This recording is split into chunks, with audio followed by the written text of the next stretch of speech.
life is not always easy. There are times when it feels like everything is going against us, when we face obstacles that seem insurmountable, and when we feel like giving up. This is harder than I thought. Hard? That must mean it's bad. No. Every time you face disappointment, you face heartache, you face defeat, you face setbacks, it's preparing you for what this world has in store for you. It is the test that creates credibility. It is the test that creates trust. So if you're going through a bankruptcy moment, that's your test of being trusted. In other words, you never think that a crisis comes to conclude your life. It comes to give credibility to your life. What you're going through is going to give you the respect of other people observing you.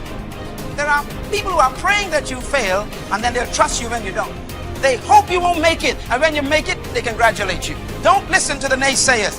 Accept the test as part of you becoming a successful person. Successful people are always survival testimonies. They weren't born successful. Success is a result of going through a furnace, sleeping with lions, being torn apart, being ripped apart, being criticized and attacked. Success is what people think of you after they try to kill you. Life gonna whip your butt. Life is gonna bully you. Stop whining. Stop crying. Nobody cares. Be demanding. Let it hit you, but don't let it punk you. This is not an opposition. This is an opportunity. I don't care if you've been beaten to the floor, if your legs are too tired to lift that weight. Break through that barrier and create new ones for you and for others to show off. Get back up and live life. If I really work hard and use my mind and I get creative, there's something out there that I haven't discovered. There's always an answer. You can do more than you think you can do. You can have more than you think you can have. The possibilities for you are unlimited. If you're coming back from adversity and devastation, it's unlimited of what you can do. There's no guarantee that because somebody is now down on their luck, they can never come back. Who can guarantee that you can't make? No one can do that. You don't know what the possibilities are for your life. You want your stuff? It's necessary you take responsibility for it. That you make it happen, that you don't give up, that you don't take any objection or disappointment or defeats personally, that you keep on keeping on, that you don't decide that I can't make it because you can't see the light at the end of the tunnel, that you realize that's a part of the program. That's how I conquer, and that's how nobody has ever beaten me yet. I have never met anybody who became incredibly successful until they had suffered and sweated and sacrificed and kept their focus and fought through tears and trials and tests. And if you have a dream and you commit to it, it will come to pass. There's something that you could do that would radically change your life. Somebody could take the hand you've been dealt and win with it. Same circumstances, same ideas. They would do it through what they thought about your life. But we don't need somebody because we got you. You are the one.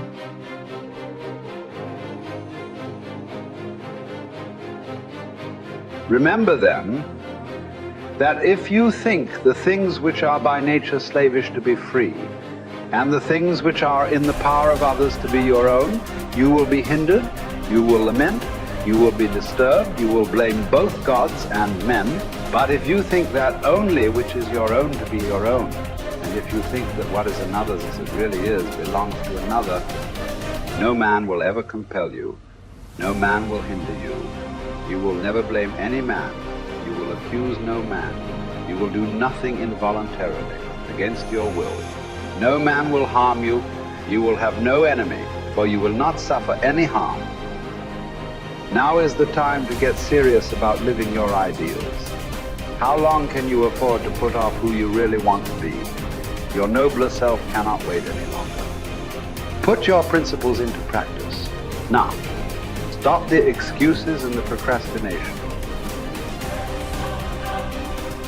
This is your life. You aren't a child anymore. The sooner you set yourself to your spiritual program, the happier you will be.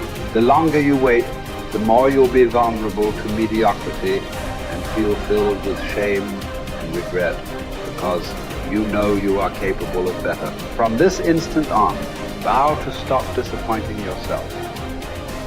Separate yourself from the mob. Decide to be extraordinary and do what you need to do, now. Never depend on the admiration of others. There is no strength in it. Personal merit cannot be derived from an external source. It is not to be found in your personal associations, nor can it be found in the regard of other people.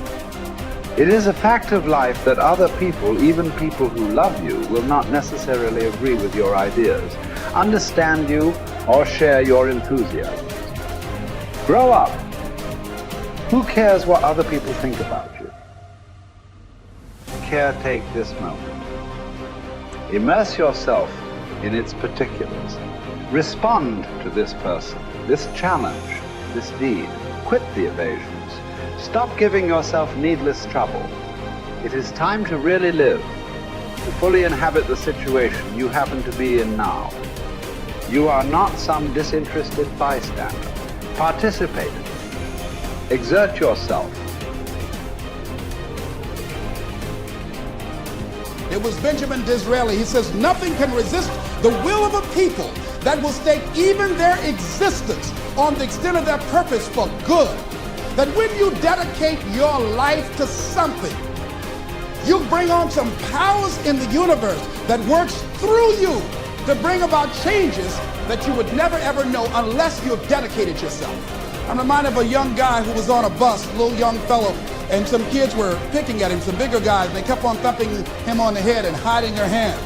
And so he got tired of them doing that, and he stood up so he would not be around them, out of their reach. And they took him and said, sit down. They set him down. And he stood back up and said, I don't want to sit down. They said, sit down. Didn't we tell you? And they pushed him back down. I don't want to sit down. They said, sit down. And they held him down.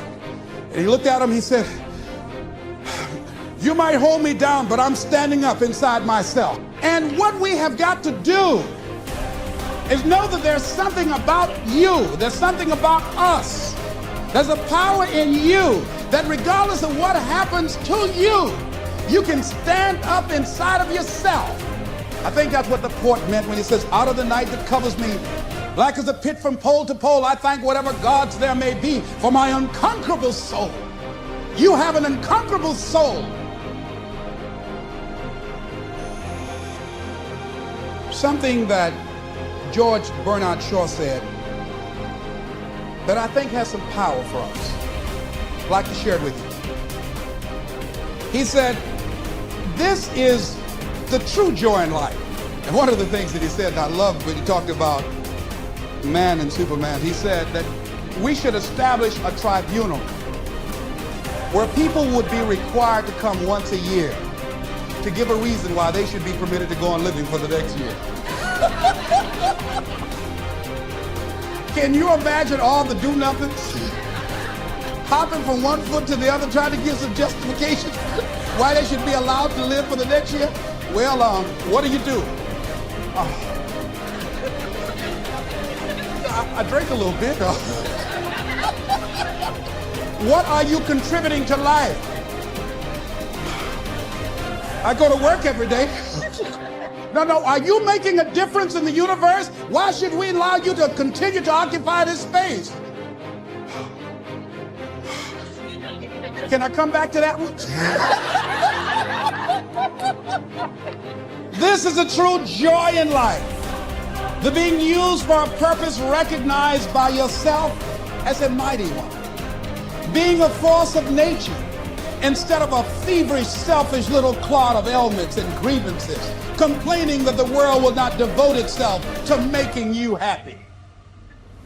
I am of the opinion, George Bernard Shaw goes on to say, that my life belongs to the whole community.